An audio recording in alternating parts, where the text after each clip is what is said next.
कन्नौज के बारे में वो भी जानते हैं, कुछ यहाँ हासिल नहीं होने वाला है, इसीलिए कन्नी काट करके किनारे से निकल गए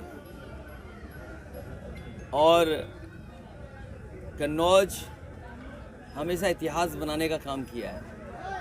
इस बार कन्नौज की जनता न केवल जिताने जा रही है बल्कि ऐतिहासिक वोटों से बीजेपी को हराने जा रही है। इस बार न केवल कन्नौज की जनता बल्कि पहले दूसरे चरण में जो मतदान हुआ है उससे बेहतर मतदान तीसरे चरण में होने जा रहा है। जनता ने भारतीय जनता पार्टी की सरकार को पलट दिया। कन्नौज और तीसरे चरण के लोग और चौथे चरण के लोग भारतीय जनता पार्टी का सफाया कर देंगे। भारतीय जनता पार्टी का इस बार सब गणित फेल है। जो लोग मनमर्जी करते थे उन्हें 140 करोड़ लोगों की बात करनी पड़ेगी। मन की बात नहीं चलेगी, संविधान की बात चलेगी। बाबा साहब भीमराव अम्बेडकर जी का जो संविधान है उसको बचाने का चुनाव है। ये चुनाव ऐसा है जैसा कभी समुद्र मंथन हुआ था।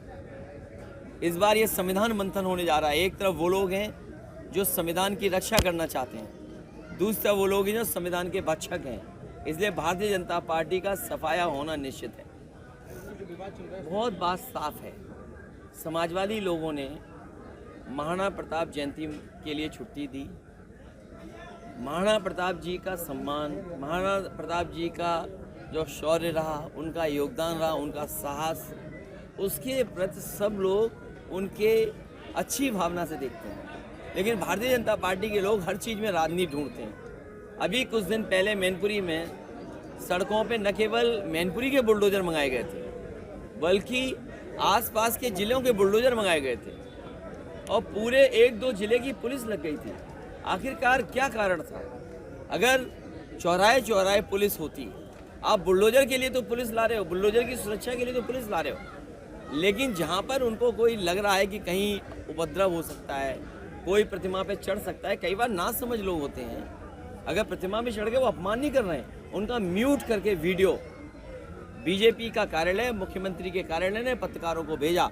आप अपने व्हाट्सएप पे पता करवा लीजिए, आप लखनऊ वाले पत्रकार साथियों से पता करवाइए, क्या वहाँ पर बीजेपी ने जानबूझ करके नहीं साजिश की? और तब साजिश की कि जब उनका सफाया होना निश्चित है मैनपुरी में। और कोई कल्पना कर सकता है वीडियो क्या आया है? माँ बहन की गाली देना, उन पर कोई कार्रवाई नहीं।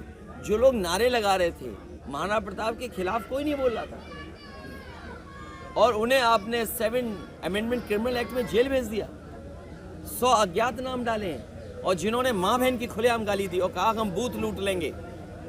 बूथ लूटने वालों की, माँ बहन गाली देने वालों का सम्मान भारतीय जनता पार्टी कर रही है। और ये पहली बार सम्मान नहीं भारतीय जनता पार्टी करती है, ये भारतीय जनता पार्टी की संस्कृति है कि जो दूसरों को अपमान करेंगे, जो दूसरों का धोखा देंगे, गला काटेंगे या वो बलात्कारी होंगे, उनका सम्मान भारतीय जनता पार्टी करेगी। ये कोई नया नहीं हो रहा है। और प्रतिमा को धोना बीजेपी के वही लोग हैं जिनको न जाने क्या क्या करते हैं, इसलिए मुख्य मुद्दे से ध्यान हटाने के लिए किया है।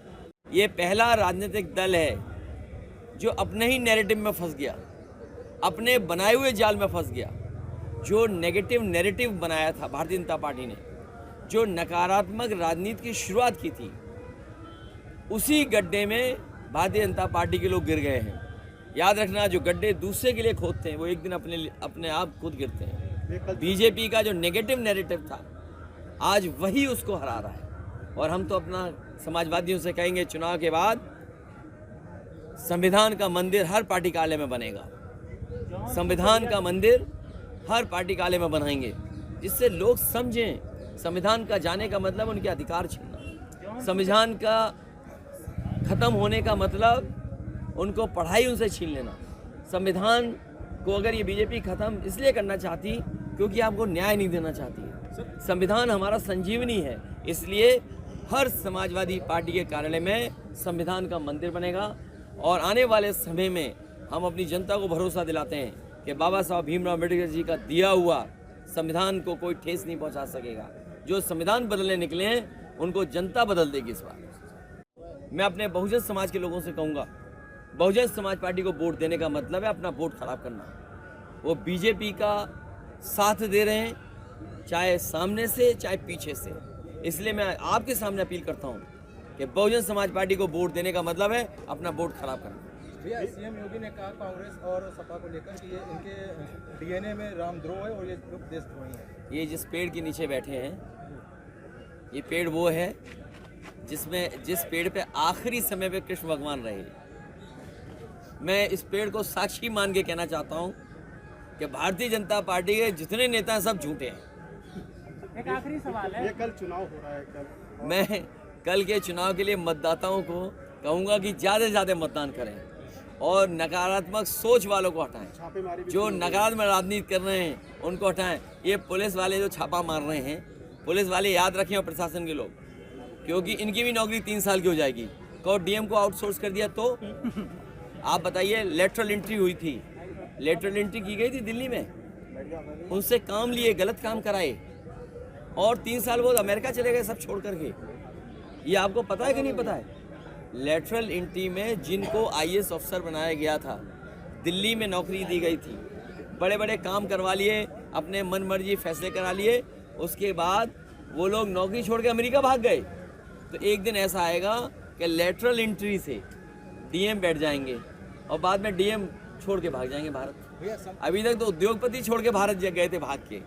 ये जो बीजेपी ने आईएएस बनाए थे, ये भी भारत छोड़ के चले गए। ये प्रशासन को एफआईआर नहीं करनी चाहिए। प्रशासन खुद लगा हुआ है बेईमानी करने में। आप बताइए, मैनपुरी में क्या प्रशासन ने नई बेईमानी कर रही? इसी तरह बदायूं में और अधिकारी मजबूर हैं।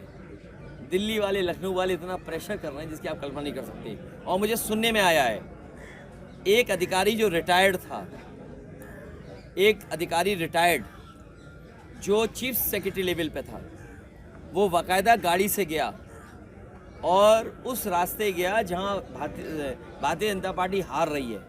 सभी अधिकारियों को निर्देश देते हुए गया कि ये चुनाव जीतना है, चुनाव समाजवादियों को हराना है। मैं पत्रकार साथियों से कहता हूं बड़ी जिम्मेदारी के साथ उस अधिकारी का खोजिए कि जो अधिकारी सड़क से गया था, बड़ा अधिकारी है, रिटायर होने के बाद ऊंची पोस्ट पे बैठा था, वो हर अधिकारी को फ़ोन करके गया, क्योंकि ये अधिकारी न समझें कि उनके यहाँ केवल उनके ही लोग हैं। ये भी है कि अधिकारी दबी जवान से कह रहे हैं कि हम क्या करें, हमारे ऊपर इतना प्रेशर है।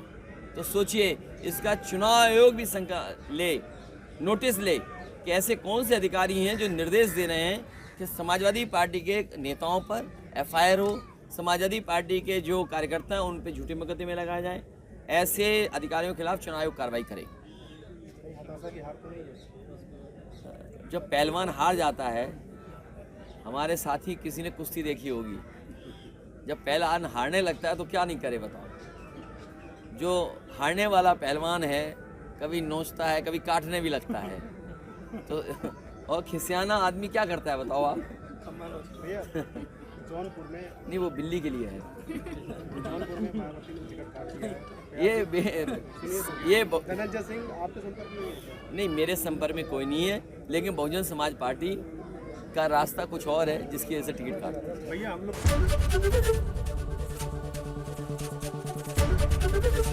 एबीपी गंगा, खबर आपकी, जुबान आपकी।